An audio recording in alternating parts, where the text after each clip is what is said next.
جو شخص خدا کو بھول کر دنیا کی بھول بھیلیوں میں کھو جاتا ہے وہ ذلیل و رسوا ہوتا ہے۔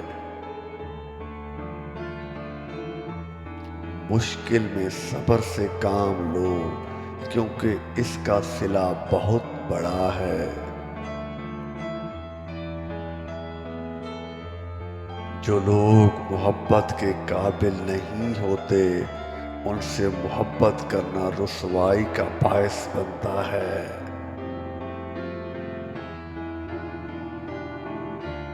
حقیقی دوست وہ ہے جو اس وقت تمہیں اپنائے جب تم خالی ہاتھ ہو۔ نماز پڑھتے وقت یہ تصور کیا کرو کہ تم اللہ کے سامنے سر جھکائے کھڑے ہو۔ جو لوگ خدا سے دور ہیں ان کی زندگی سے سبق سیکھیں اور اپنی اصلاح کرنے کی کوشش کریں۔ ان کو فالو کر کے اپنی زندگی تباہ نہ کریں۔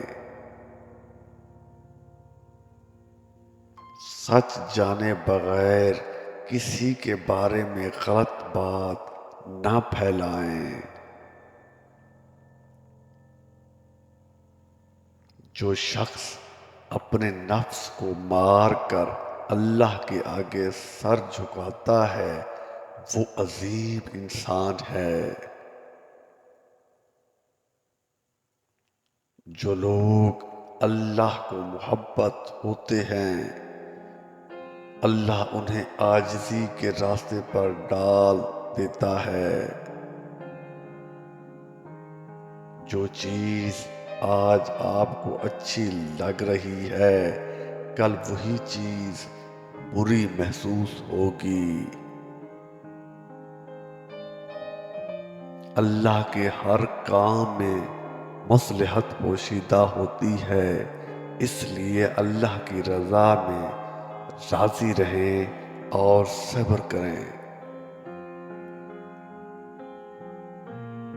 جس طرح دہی سے دوبارہ دودھ نہیں بن سکتا روٹی دوبارہ گندم نہیں بن سکتی اسی طرح بالغ دوبارہ بچہ نہیں بن سکتا۔ عمر کے ہر دور سے لطف اندوز ہوں اور نیکی کے کام کرتے رہیں۔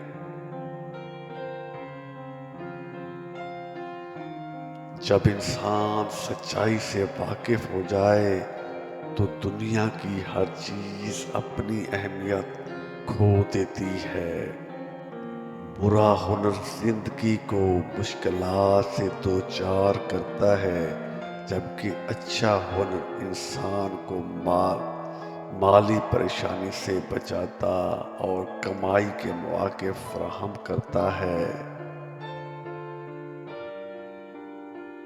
اللہ تعالیٰ فرماتا ہے کہ مجبور اور بے سہارا لوگوں کی مدد کریں تاکہ برائی سے پاک معاشرے کی بنیاد رکھی جا سکے۔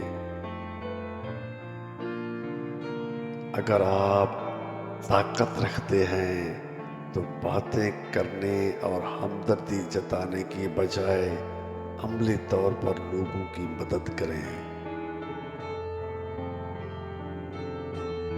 دنیا سے محبت میں کوئی برائی نہیں لیکن اس کے لیے آخرت کو نظر انداز کرنے میں نقصان ہی نقصان ہے۔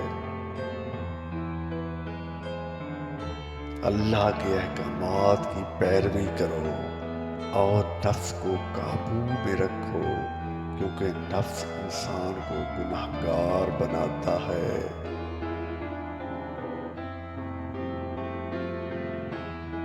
اگر حق کی راہ میں مشکلات کا سامنا ہو تو حضرت بلال کی زندگی سے سبق حاصل کرو۔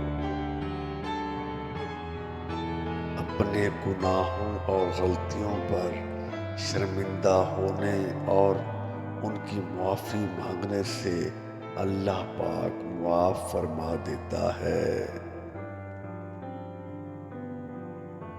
جس شخص کا دل رسول پاک صلی اللہ علیہ وآلہ وسلم کی محبت سے خالی ہے وہ بہت بد نصیب ہے۔ پیار کا اظہار زبان سے نہیں عمل سے کرو۔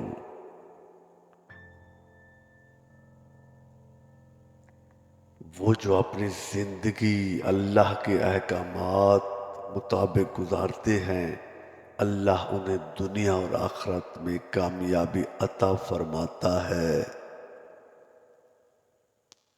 موت ایک اٹل حقیقت ہے، اس حقیقت کو خوشگوار بنانے کے لیے محنت کرو۔